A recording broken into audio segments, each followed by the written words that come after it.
Hi, Coach. Just day one, first Big 12. Got to beat guys we're not supposed to beat on paper. I mean, we have to be able to do that more. We got to overperform more. The 3 guys that got in the finals, where they're seated, they should have done that. So we got to have some other guys be able to push and do it. I thought Elba wrestled. I thought he wrestled. He gave himself opportunities. You start thinking about some of those matches. The other 2 semifinal matches, I think we had opportunities to win those matches. I thought Hochschlag had a takedown personally. It could have been, could not been, but then you got to go again. But I think an okay performance. Some of those guys have come through the backside very strong. Logan Ryan, a couple bonus point wins. I thought Carter's looked good on the backside. And Schwab, I think that's absolutely critical for our team, that you fight back. Not just you for yourself, but for your team, but to continue to score points for us. And everyone's still got a chance still to go to the national tournament. So those spots are still on the line, but more than anything, just always building for the future. And I don't know, there's a certain way I want to see guys perform when they're wearing that singlet. I mean, there's a certain expectation that we have, and we have to do that more across the board. There was some real good things, some good hustle things, and then it seemed like the matches that we really hustled and put a little bit more in, we end up coming out on top of. So I mean, those things, they go hand in hand. You got to have a little grit and fight too, with some of the technique and skill, and sometimes it's just got to fight a little bit more than the other guy in some of those situations. So I don't know. I know we're way behind Oklahoma State. I think they're up by maybe like 30 points. We want to be within striking distance. So we have to have 5, 6, 7 guys in the finals if we're going to be able to stay with that team. Obviously, we want to finish in odd numbers. Let's come back and get all a bunch of thirds and 3 firsts, and that's the plan for tomorrow. Could you take us through what you were thinking during Drew Foster's match? Just the first period where he gets thrown for, goes down 4-1, and then comes back. You know what? We talk about not. So what? That's adversity. I mean that's big deal. He got a big escape at the end of the first, which was important, and then all of a sudden you're out. You escape the next time, and he's take him down, and you're back ahead. So I think as long as you don't panic and keep your head, you're in good shape. Big deal. He gave it 4 points. He'd done a lot at stall point. But the takedown, I said, like, just finish in periods, and those little extra things that make all the difference. That escape, that's a huge difference right there.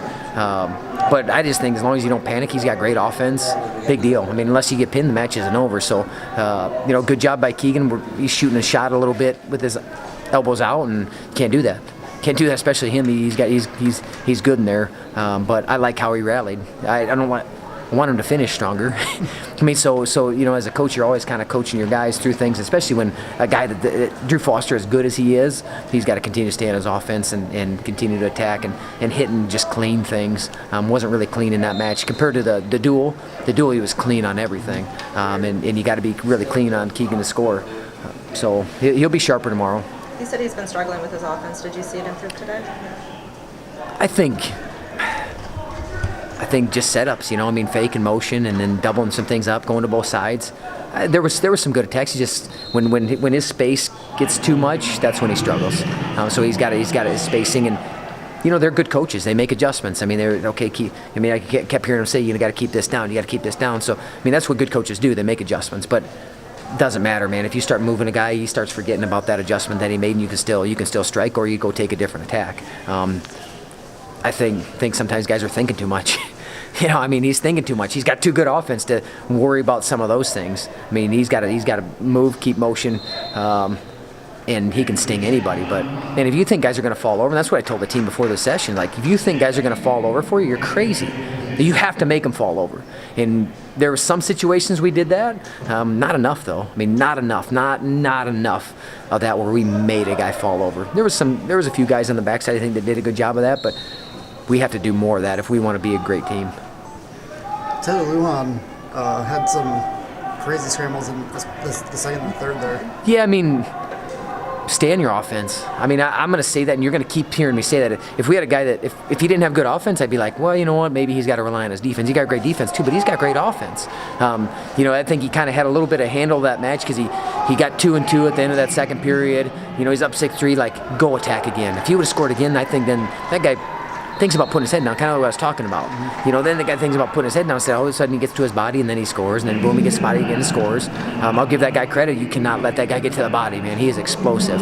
But when you're worried, so concerned with the other guy and what he's going to do, that's what happens. And he's got to be more concerned about what he can do. I know that's what I think. That's what I told him too. Like, man, you're so good. You got to trust yourself more. That you can go get to offense. If he goes and scores again, puts him in a crackdown, 8-3, you know, that's a totally different thing. But man, you can feel when a guy backs off, and that's what we got to have that killer instinct more. You got to have that. You got to smell that blood in the water. You got to smell the blood in the water. To do that, we got to be able to do it against the best guys. Not some guys. I mean, you see it against some of the guys that we're supposed to be, but a guy that's nip and tuck, or maybe he's ranked ahead of us, we got to smell that blood in those situations too. When we start to do that, then we will be challenging Oklahoma State. But right now, that's not the case. You mentioned Oklahoma State. Wrestling is not a sport where conference standings or anything like that matter. Yeah. But for what it's worth, they had all 10 finalists last year, 6 this year. The competition in this league has really risen. And it's only going to get better. I mean, that's why we wanted to come here. We want to be challenged like that. I mean, we want to have. I mean, we're semifinal matches are like semifinal matches of a national tournament. I mean, like Elber and Heil, that's a match. I mean, that's a quarterfinal match in the national tournament. You know, so that's why we want to be here. And I think other teams are going to continue to raise their level. There's no doubt. You know, this tournament's only going to get tougher and tougher. You know, I talked to one of the coaches, and they're like, well, you know, last year we were killing everybody. This year, you know, we're only winning by a little bit. I'm saying we're still winning. You know, you're still winning. So